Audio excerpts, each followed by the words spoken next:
welcome to our first vlog, which is actually on the last day of 2022, so it would have made more sense to do it tomorrow. But today we are about to lay some hedges. We are on our regenerative farm called Brockgammon. We're 50 acres and we have some serious work to do today.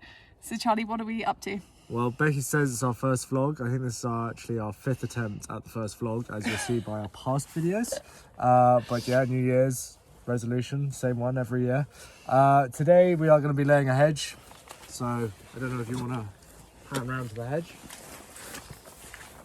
But we planted this hedge maybe 5 years ago, and as you can see, it's getting very tall, very stemmy, but nice and straight. So perfect thickness for us to lay. And then that will provide us with a nice thick animal-proof hedge in the future. So that's the job today. Right, let's get going. Well, I'm going to crack on with a hedge cutter. We got this faced with the big mechanical one. I'll face that one whilst you do the fleece. Okay. Perfect. See you in a bit. Sink into the bog. So I'm going to go and cover over our flower sprouts. These are flower sprouts and purple sprouting broccoli sown in autumn, summer actually, for 2023. So we're just about at the level where we can harvest from them, and this will be our veg field for the coming year. This is where we had the pigs on, so all the pigs are done now, they're all gone to slaughter. We've sold all the pork, but this is where we will do our veggies for the coming year, and I'm really excited to get seed purchasing and seed sowing. Oh my gosh, it is so wet though. It's like the kind of mud that you feel like your feet are never going to come out of. So if I drown in mud on camera, I hope it goes viral. So let's cover over these vegetables. So these are our, what we've got at the moment, a couple of lines, or maybe 5 lines of purple sprouting broccoli and flower sprouts. That's Charlie starting on the hedge. So I'm going to try and do this without sinking completely into the ground. So that's it all covered back over. And now it's time to get these hedges sorted. So this is the before. You can see there at the bottom they're really gappy. So laying them will mean that this is a much better fence for the animals, whoever's grazing in here. Right, back to the buggy, and I'm going to jump into that field and start pulling away all the thorny hawthorn.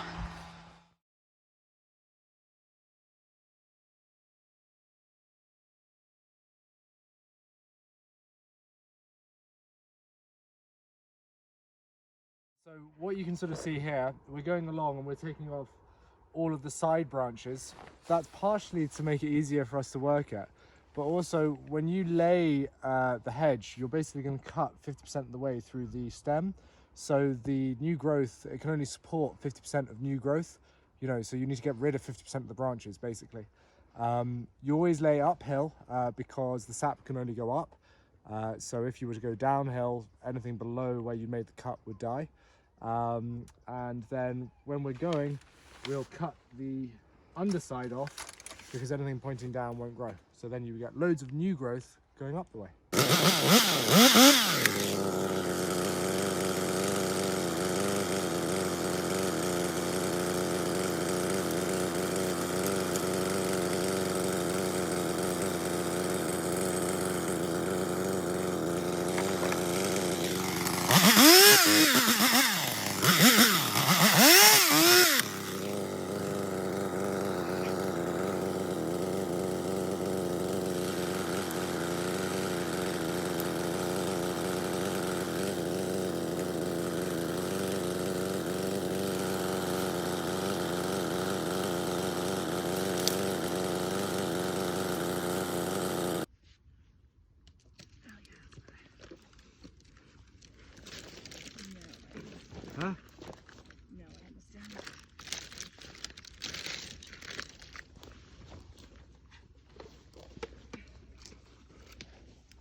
Okay, so this is what we've done so far.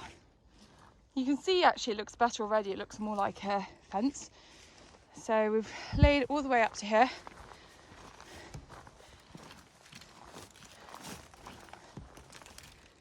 And so far so good. We've still got absolutely loads to do, but we've got until March to finish this job.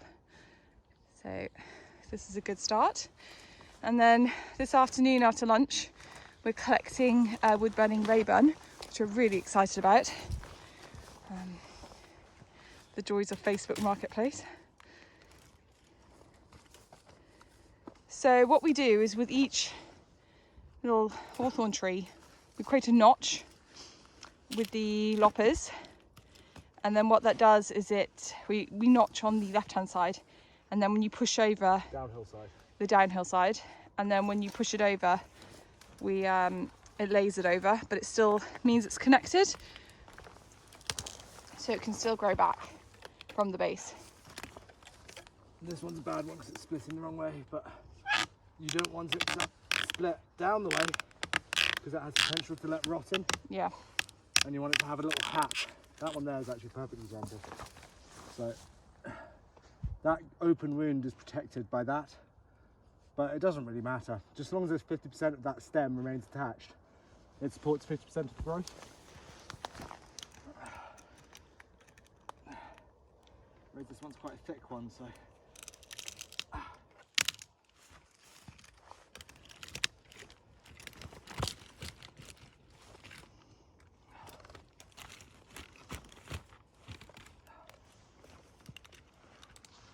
And do you sort of weave it in with the other?